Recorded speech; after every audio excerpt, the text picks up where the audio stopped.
A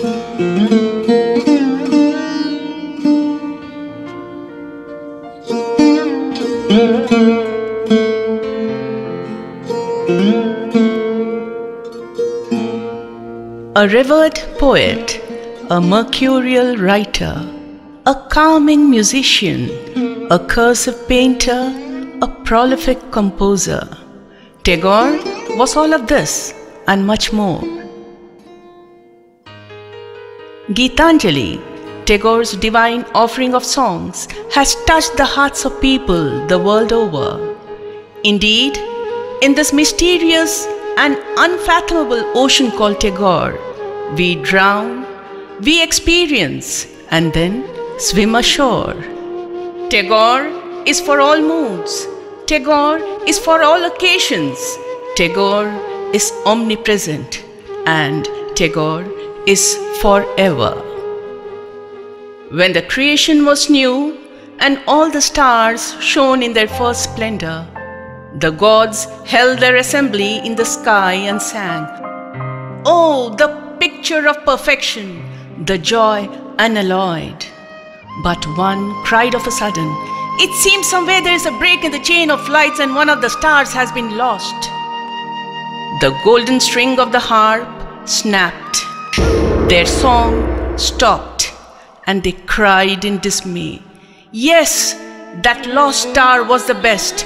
She was the glory of all heavens.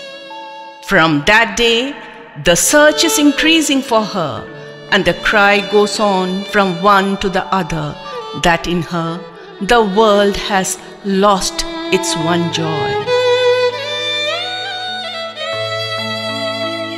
Only in the deepest silence of night, the stars smile and whisper among themselves, "Vain is the seeking, unbroken perfection is over all."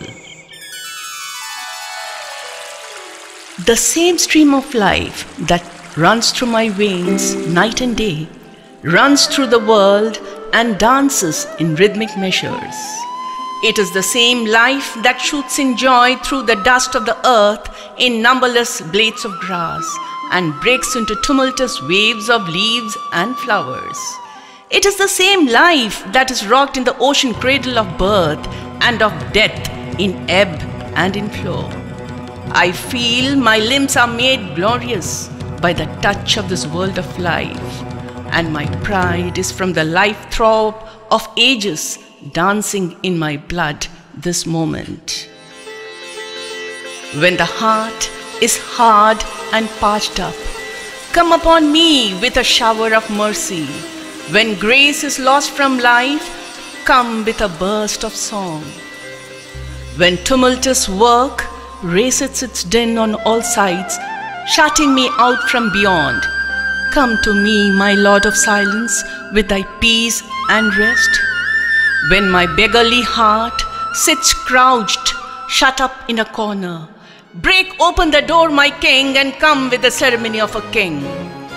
When desire blinds the minds with delusion and dust, O thou Holy One, thou wakeful, come with thy light and thy thunder. The rain has held back for days and days, my God, in my arid heart.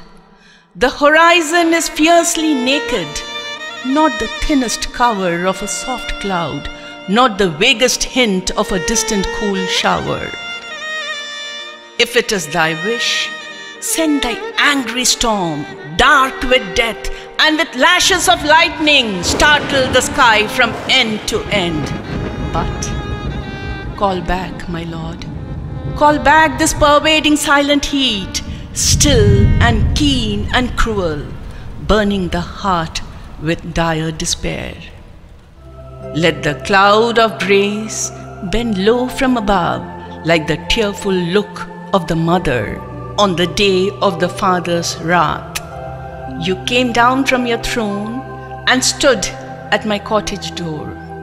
I was singing all alone in a corner, and the melody caught your ear. You came down and stood at my cottage door.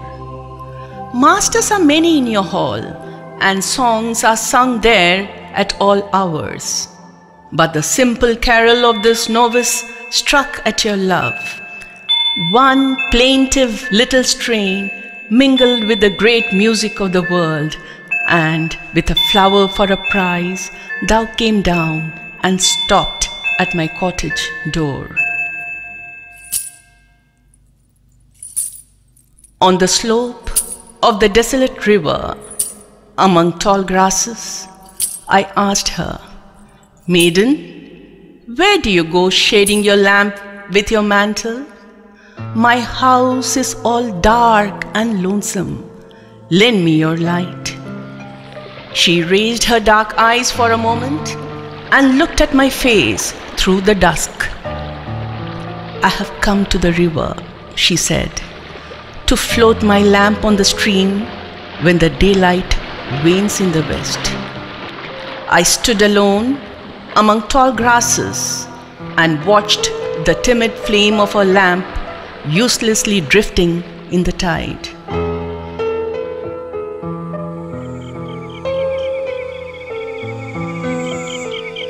In the silence of the gathering night, I asked her, "Maiden, your lights are all lit. Then where do you go with your lamp? My house is all dark and lonesome. Lend me your light." She raised her dark eyes on my face and stood for a moment, doubtful. "I have come," she said at last, "to dedicate my lamp to the sky." I stood and watched her light uselessly burning in the void. In the moonless gloom of midnight, I asked her, "Maiden, what is your quest, holding the lamp near your heart? My house is all dark and lonesome. Lend me your light." She stopped for a minute and thought, and then gazed at my face in the dark. "I have brought my light," she said, "to join the carnival of lamps." I stood and watched her little lamp uselessly lost among lights. Have you not heard his silent steps? He comes, comes, ever comes. Every moment and every age, every day and every night, he comes, comes, ever comes. Many a song have I sung in many a mood of mind, but all their notes have always proclaimed, he comes, comes, ever comes. In the fragrant days of sunny April, through the forest path, he comes, comes, ever comes. In the rainy gloom of July nights, on the thundering chariot of clouds, he comes, comes, ever comes. In sorrow after sorrow, it is his steps that press upon my heart, and it is the golden touch of his feet that makes my joy to shine. No more noisy, loud words from me, such is my master's will. Henceforth, I deal in whispers. The speech of my heart will be carried on in murmurings of a song. Men hasten to the king's market. All the buyers and sellers are there, but I have my untimely leave in the middle of the day, in the thick of work. Let then the flowers come out in my garden, though it is not their time, and let the midday bees strike up their lazy hum. Full many an hour have I spent in the strife of the good and the evil, but now it is the pleasure of my playmate of the empty days to draw my heart on to him, and I know not why is this sudden call to what useless inconsequence. At this time of my parting, wish me good luck, my friends. The sky is flushed with the dawn, and my path lies beautiful. Ask not what I have with me to take there.